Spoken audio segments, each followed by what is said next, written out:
It was supposed to be a peaceful night, Christmas Eve, filled with tradition, joy, and reflection. But for Pope Benedict XVI, this night turned into something he never expected. Something terrifying, something the world didn't fully understand. Tonight, we'll uncover the truth about the Christmas Eve attack on Pope Benedict and the details you never heard.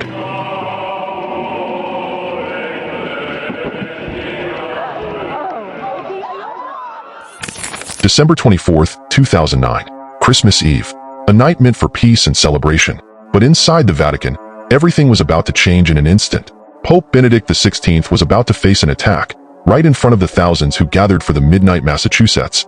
Every year, the Pope holds the Midnight Mass on Christmas Eve. People from all over the world come to the Vatican to be part of this holy tradition. Pope Benedict XVI entered the Basilica that night, just as he had many times before. But what happened next would shock the world. As Pope Benedict walked towards the altar, everything seemed normal. The Mass was going on as expected. But then, without warning, a woman jumped over the barriers and rushed towards him. In a split second, a woman managed to break through security. She leaped over the barriers that separated the Pope from the crowd, and in a flash, she was right there, knocking the Pope to the ground. Security jumped into action.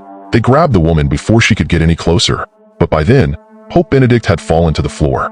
The image of the Pope, falling in the middle of the sacred service, was shocking for everyone who witnessed it. The moment was chaotic.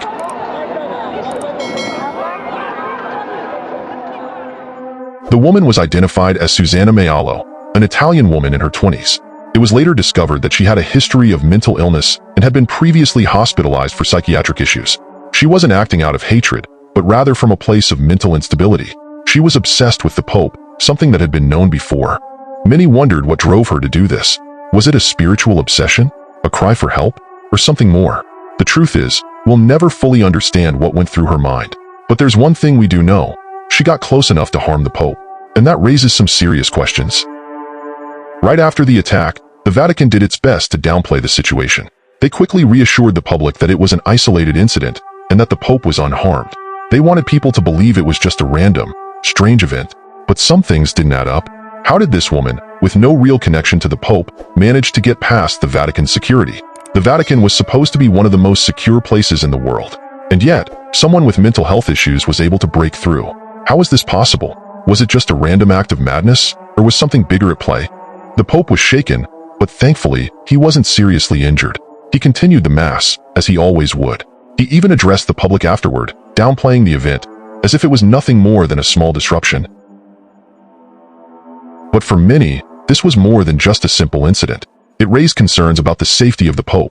For years, the Vatican had kept a close grip on security, but this attack made it clear. No one is invincible, not even the Pope. The story of this attack doesn't just end with a woman jumping over a barrier. The bigger picture is about how something like this could happen in the first place. Could Susanna Maiolo have been allowed to get that close on purpose? Was the security truly as tight as they claimed? Or did something slip through the cracks? Some people believe there's more to this story than meets the eye. They believe the Vatican might have tried to downplay the severity of the attack. After all, it's not just a security failure.